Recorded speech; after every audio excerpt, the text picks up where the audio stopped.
വളരെ ദൗർഭാഗ്യകരവും പ്രതിഷേധാർഹവുമായ ഒരു കാര്യമാണ് ഇവിടെ നടന്നിരിക്കുന്നത്. കേരളം ഭരിക്കുന്ന മുഖ്യമന്ത്രിയുടെ സ്വന്തം ഗ്രാമത്തിൽ ഒരു പാർട്ടി ഓഫീസിനാണ് പെട്രോൾ ഒഴിച്ച് തീ കത്തിച്ചിരിക്കുന്നത്. KPCC പ്രസിഡന്റ് വന്ന് ഉദ്ഘാടനം ചെയ്യേണ്ട ദിവസം വെളുപ്പിനാണ് ഈ പാർട്ടി ഓഫീസ് അടിച്ചു തകർക്കുകയും ഇവിടുത്തെ CCTV ക്യാമറ തല്ലിപ്പൊളിക്കുകയും പെട്രോൾ ഒഴിച്ചതിൻ്റെ ഡോറിന് തീ വയ്ക്കുകയും ചെയ്തു. എന്തൊരു ജനാധിപത്യമാണ് കേരളത്തിലെ മുഖ്യമന്ത്രിയുടെ സ്വന്തം ഗ്രാമത്തിൽ മറ്റൊരു പാർട്ടിക്കാർക്കും പ്രവർത്തിക്കാൻ അവസരം നൽകില്ല എന്ന് പറയുന്ന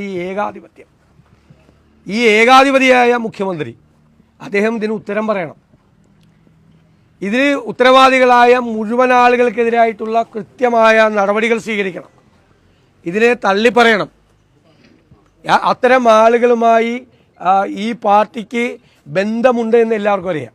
ഇന്നിപ്പോൾ പാർട്ടി അവരുമായിട്ട് ബന്ധമില്ല എന്നൊക്കെ സംസാരിക്കും. അത് ചന്ദ്രശേഖരൻ്റെ കൊലപാതകം കഴിഞ്ഞപ്പോഴും ആ കൊലപാതകത്തിൽ പാർട്ടിക്കൊരു ബന്ധമില്ല എന്ന് തന്നെയാണ് CPM പറഞ്ഞത്. എന്ത് വൃത്തികേട് കാണിച്ചാലും കൊലപാതകം നടത്തിയാലും പാർട്ടി ഓഫീസിന് തീ വെച്ചാലും പാർട്ടിക്ക് ബന്ധമില്ല എന്നുള്ളൊരു സ്ഥിരം സാധനം പാർട്ടി ഓഫീസിൽ എഴുതി വെച്ചിരിക്കുകയാണ്. അത് സ്ഥിരം കൊടുക്കുക, അതുകൂടെ വേണ്ട. ഇതെല്ലാവർക്കും അറിയാം. അല്ലാതെ വഴിയെ പോണ ആരും കോൺഗ്രസ് ഓഫീസിന് തീ വയ്ക്കില്ല. ഈ ഗ്രാമത്തിലാണ് ഇത് കേരളത്തിൽ ഉടനീളം നടന്നുകൊണ്ടിരിക്കുകയാണ്. ഇവിടെ ഒരു ITIയിൽ KSUവിൻ്റെ ഒരു യൂണിറ്റ് കമ്മിറ്റി തുടങ്ങിയതിൻ്റെ പേരിൽ ക്രൂരമായ മർദ്ദനമാണ്. എല്ലാ ദിവസവും ആ KSUവിൻ്റെ കുട്ടികളെ 17-18 വയസ്സുള്ള കുട്ടികളെയാണ് ക്രൂരമായി മർദ്ദിച്ചുകൊണ്ടിരിക്കുന്നത്. എല്ലാ ദിവസവും പുറത്തുനിന്ന് ആളുകൾ വന്ന് ചെയ്യാണ്. അപ്പോൾ ഒരു തരത്തിലും സംഘടനാ പ്രവർത്തനവും വിദ്യാർത്ഥി സംഘടനാ പ്രവർത്തനവും ഒന്നും നടത്താൻ അനുവദിക്കില്ല എന്നുള്ള ധിക്കാരപരമായ നിലപാടാണ്. അതിനെ ഞങ്ങൾ ചെറുത്തു തോൽപ്പിക്കുക തന്നെ ചെയ്യും. ഈ ഏകാധിപത്യം കയ്യിൽ വെച്ചാൽ മതി.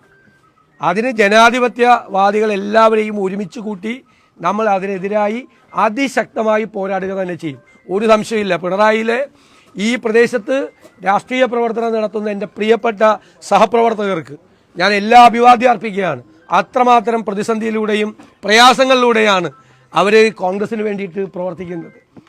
അവരോടൊപ്പമാണ് എന്ന് അറിയിക്കാൻ വേണ്ടി തന്നെയാണ് ഇന്നിവിടെ എത്തിയത്. അവർ ഈ പ്രശ്നങ്ങൾക്കിടയിലും ജീവൻ പണയം വെച്ചും രാഷ്ട്രീയ പ്രവർത്തനം നടത്തുന്ന എൻ്റെ സഹപ്രവർത്തകരെ കാണാൻ വേണ്ടിയിട്ടാണ് ഞാൻ ഈ ഗ്രാമത്തിലെത്തിയത്. മുഖ്യമന്ത്രിയുടെ ഗ്രാമത്തിൽ പോലും രാഷ്ട്രീയ പ്രവർത്തനത്തിന് അവസരം കൊടുക്കില്ല എന്ന് പറയുന്ന ഈ അധികാരത്തിൻ്റെ അഹങ്കാരവും ഈ ധിക്കാരവും ഇത് അവസാനിപ്പിച്ചാൽ മതിയാവും. അതിനു വേണ്ടിയിട്ടുള്ള പോരാട്ടവുമായി കോൺഗ്രസ് മുന്നോട്ട് പോകും.